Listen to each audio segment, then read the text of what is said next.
Hello everyone. Ram Ram सभी को।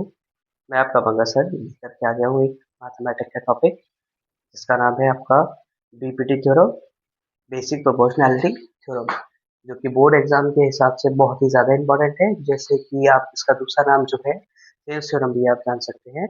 चलिए पहले इसका स्टेटमेंट हम समझ लेते हैं, उसके बाद हम इसके प्रूफ के ऊपर जाएंगे। इसका स्टेटमेंट जो है वो ये कहता है, if a line is drawn parallel to one side of a triangle. मतलब अगर हमने ए बी सी एक ट्रायंगल लिया और इसमें से किसी भी एक साइड से हमने एक लाइन ड्रॉ की जो कि पैरेलल थी। किसके पैरेलल थी? To intersect the other two sides, जो बाकी दो दो साइड्स को इंटरसेक्ट करती है। तो एक पॉइंट डी पर इंटरसेक्ट करती है, एक पॉइंट ई पर इंटरसेक्ट करती है। पैरेलल किसके हैं? बीसी के पैरेलल है। आप देख सकते हो जैसे कि डीई जो है वो बीसी के पैरेलल है। इन डिस्टिंक्ट पॉइंट, डिस्टिंक्ट पॉइंट मतलब अलग अलग पॉइंट्स पर। तो यहाँ पर एक पॉइंट डी है, यहाँ पर एक पॉइंट ई है। The other two sides are divided in the same ratio. अगर ऐसा होगा तो ये जो दोनों साइड्स है यानी ए बी और ए सी जो है वो सेम रेशियोज में डिवाइड होंगे। जैसे कि इसका स्टेटमेंट है, A D upon B D equals to A E upon E C. यानी ये वाला पार्ट अपॉन ये वाला part is equals to this part and the this part. ठीक है, हमें यही प्रूव करना है। चलिए हम इसके प्रूफ की तरफ आगे बढ़ते हैं। चलिए तो अब आगे बढ़ते हैं अपने प्रूफ के लिए। जैसा कि इससे पहले मैंने आपको बता दिया था कि जो हमारा ट्रायंगल है उसमें डीई जो है वो पैरेलल है बीसी के, और डी और ई जो है वो आपके डिस्टिंक्ट पॉइंट है। मैंने इसमें कुछ कंस्ट्रक्शन किया है, मैंने लिख भी दिया है, आप ध्यान से देख लीजिएगा। इसमें कंस्ट्रक्शन ये है कि बी इसको मैंने ई से जोड़ दिया है, डी को सी से जोड़ दिया है, और डी एम एक परपेंडिकुलर ड्रॉ किया है एसी पर, और एन ई एक परपेंडिकुलर ड्रॉ किया है ए बी पर। अब हमें प्रूफ करना था A D upon B D equals to A E upon E सी।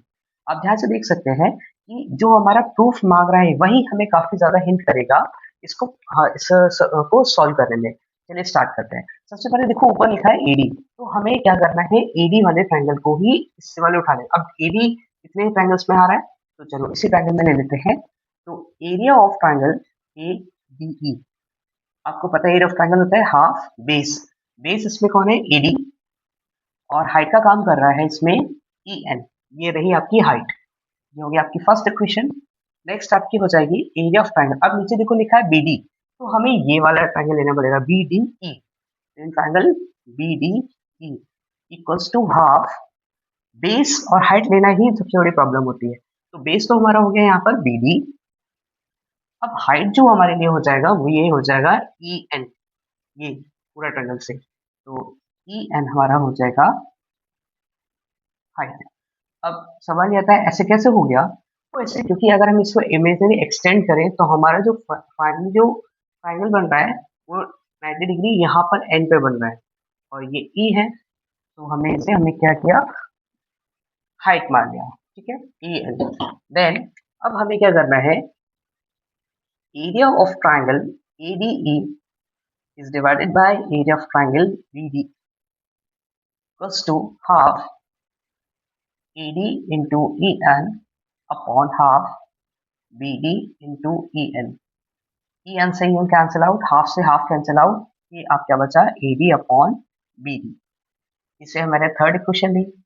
इसी तरीके से फर्दर हमें इस साइड को भी करना है। तो इस साइड के लिए अगर मैं देखूं ए ई है, तो यहाँ लिख सकते हैं area of triangle A D E half base.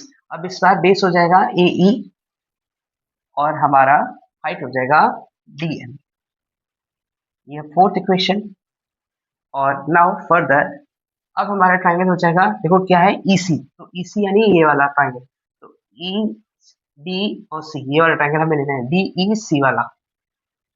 तो डी ई सी हाफ बेस हमारा है ईसी, हाइट हमारा सेम वही हो जाएगा डीएम।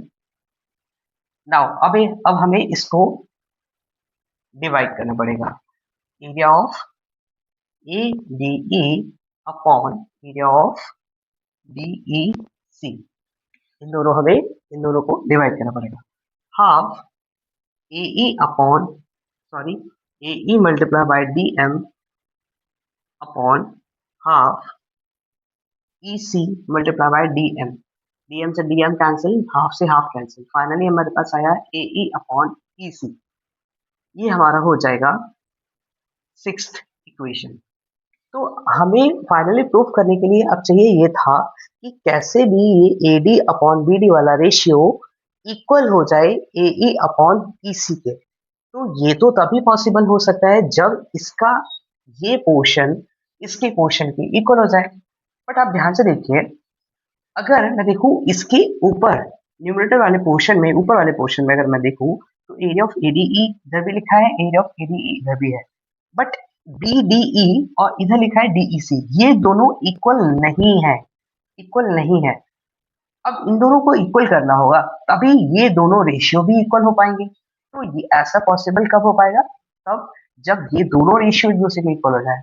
तो आपने 9th की थ्योरम पढ़ी थी कि किसी भी क्वाड्रिलेटरल में अगर सेम बेस पर कोई ट्राइंगल्स बने हो, सेम बेस पर, देखो ध्यान से देखो, ये सेम बेस है, ये भी सेम बेस हो सकता है, ये भी सेम बेस हो सकता है, ठीक है। बट हमारे डायग्राम में अगर मैं ध्यान से देखूं तो बी डी ई ये वाला ट्रायंगल और डी सी ई ये वाला ट्रायंगल, दोनों के दोनों सेम बेस डी पर बने हैं, इस पर बने हुए हैं। तो इन दोनों का भी एरिया कैसा होगा? आप लिख सकते हो area of B D E is equal to area of triangle D E C, ठीक है, क्योंकि ये दोनों सेम बेस पर बने हुए हैं और सेम बेस पर अगर बने होंगे तो इन दोनों ट्रायंगल से एरिया इक्वल होगा।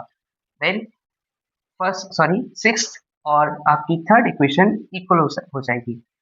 Then area of EDE upon area BDE is equal to, इसमें तो देख तो सेम ही है, एरिया ऑफ ADE, और ADEC की जगह पे हम क्या लिख सकते हैं? Area of BDE।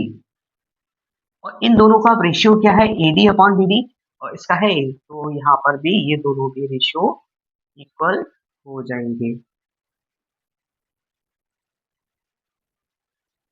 ये हमारा रिक्वायर्ड प्रूफ आ गया।